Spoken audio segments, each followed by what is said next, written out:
Bonjour tout le monde. Je n'ai aucune idée si mon live est en train de fonctionner, si ça marche ou non. Mais peu importe, on va le faire quand même. Ici, Daniel Blouin, je suis présentement à Bruxelles pour donner 2 conférences aujourd'hui. Et je suis en compagnie de Ophélie Comeliot, c'est comme ça que ça se dit, Comeliot, oui. que j'ai rencontré à Paris en juin, donc il y a environ 6 mois, quelques mois. Et elle a assisté... Yes, le bruit est parti, parfait. Il y a moins de bruit, cool.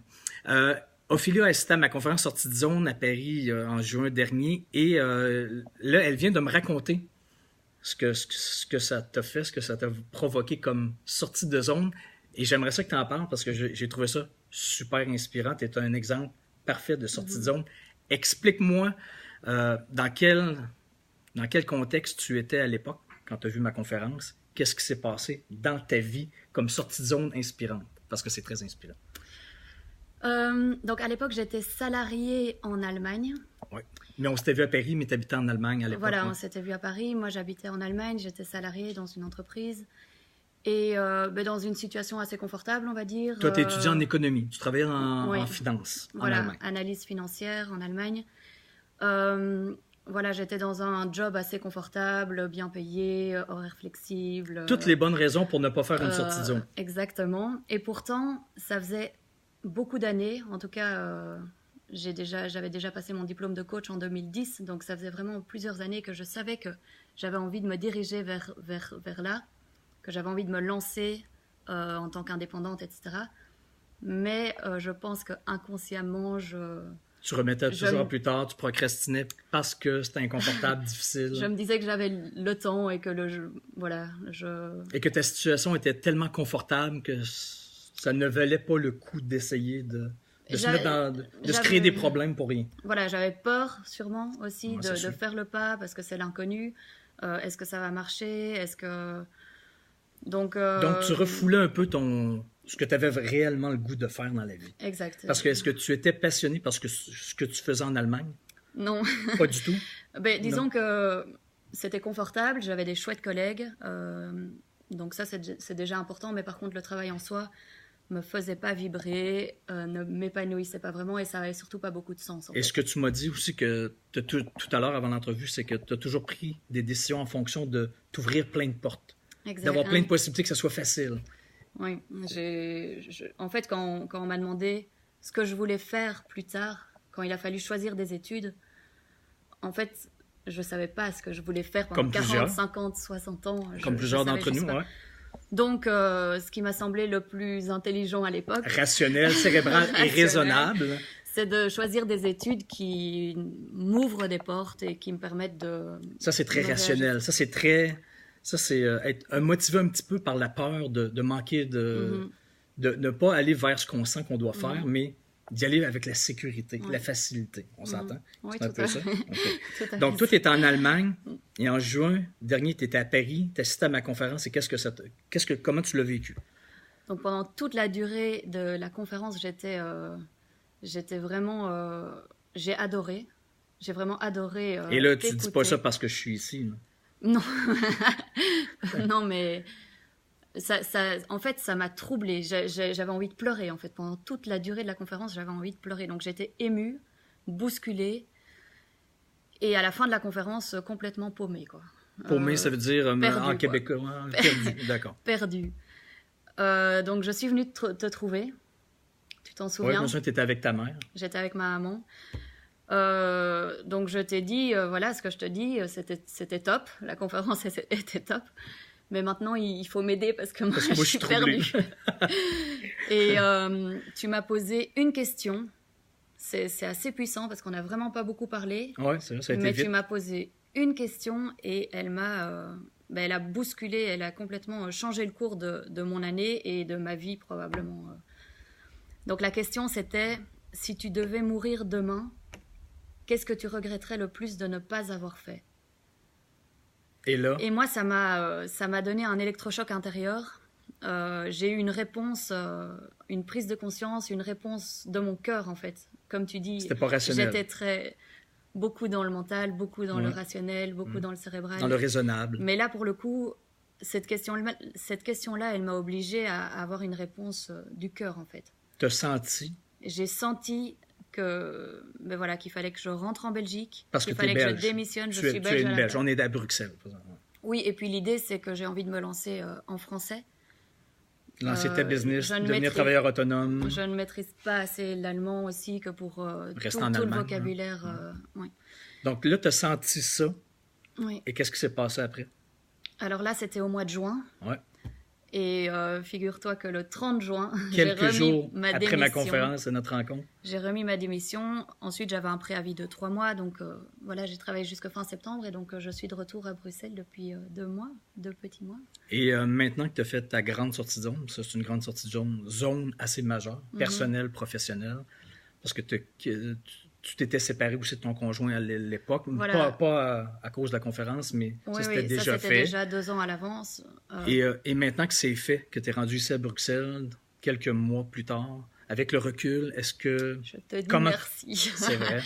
Je te dis merci parce que je me rends bien compte à quel point j'aurais pu en fait rester dans cette situation des années. Très confortable, mais... Ou même reprendre un autre travail dans le même style. Juste en me disant que ça change et que voilà. Ouais. Mais je m'éloignais en fait de moi. Je m'éteignais, oui.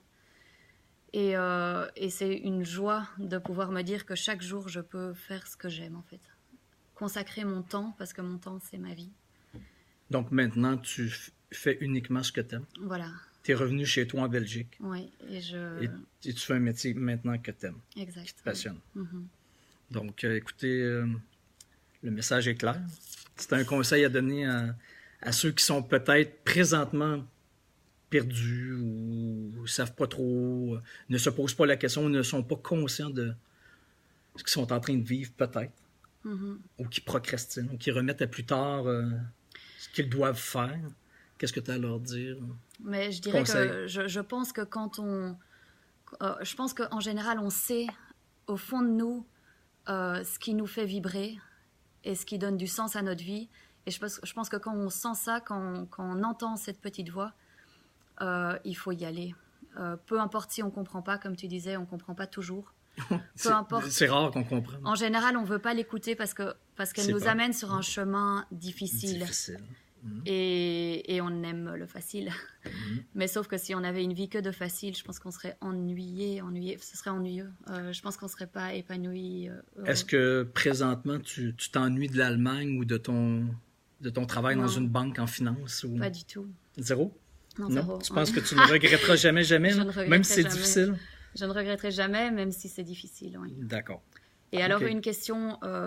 que je me pose et que je vous invite à vous poser aussi, quand vous avez un obstacle ou quand vous avez peur d'aller vers une situation, d'aller quelque part, posez-vous la question, est-ce que ça me rapproche de mes rêves ou est-ce que ça m'en éloigne? Est-ce que ça me rapproche de mes désirs les plus profonds ou est-ce que ça m'en éloigne? Est-ce que ça me rapproche de ma vie idéale ou est-ce que ça m'en éloigne? Et essayer de s'arrêter à cette question-là. Pas commencer à se dire...